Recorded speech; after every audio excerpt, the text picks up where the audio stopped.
నల్గొండ జిల్లాలో మున్సిపల్ ఎన్నికల కౌంటింగ్ కేంద్రాల వద్ద పటిష్ట బందోబస్తు ఏర్పాటు చేశామని ఎస్పీ శరత్ చంద్ర పవార్ తెలిపారు. నల్గొండలో 2, మిర్యాలగూడలో 1, మొత్తం 3 కౌంటింగ్ కేంద్రాలలో జరిగిన ఏర్పాట్లు చేసినట్లు వెల్లడించారు. స్ట్రాంగ్ రూమ్ల వద్ద 3 అంచెల భద్రత ఉందన్నారు. కౌంటింగ్ ముగిసిన తర్వాత ఎలాంటి విజయోత్సవ ర్యాలీలకు అనుమతి లేదని ఎస్పీ శరత్ చంద్ర స్పష్టం చేశారు. మనకి ఇక్కడ 3 reception come counting centres Nalgonda జిల్లాలో ఏర్పాటు చేయడం జరిగింది. 2 నల్గొండలో ఉన్నాయి, 1 మిర్యాలగూడలో ఉన్నది.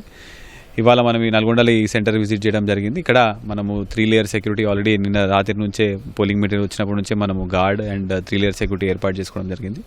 ఇప్పుడు కూడా రేపు అయ్యే కౌంటింగ్ ప్రాసెస్ మొత్తానికి ప్లస్ వచ్చే క్యాండిడేట్స్ అందరికీ వాళ్ళ ఏజెంట్స్కి ఎట్లా కూడా మనం ఏ విధంగా లోపల తీసుకొని రావాలా, వాళ్ళకి బ్యారికేడింగ్స్ ఎలా ఉన్నాయి, పార్కింగ్స్ కరెక్ట్గా ఉన్నాయా లేవా, అట్ ద సేమ్ టైం అందరికీ కూడా అందరికీ కూడా బ్రీఫింగ్, ఇవన్నీ కూడా కొంచెం చిన్న ఇష్యూస్ ఉంటే కూడా ఇవన్నీ ఇప్పుడు క్లారిటీ తీసుకొని మన బందోబస్తు స్కీమ్ అంతా కూడా ఏర్పాటు చేయడం జరుగుతున్నది. రేపటికి కౌంటింగ్కి సంబంధించి కూడా మనకు 144 సెక్షన్ అమల్లో ఉంది. ఎక్కడ కూడా రేపు ఎటువంటి celebrations or rallies or DJs లాంటివి కూడా ఎక్కడ కూడా మనం పర్మిషన్ ఇస్తలేము.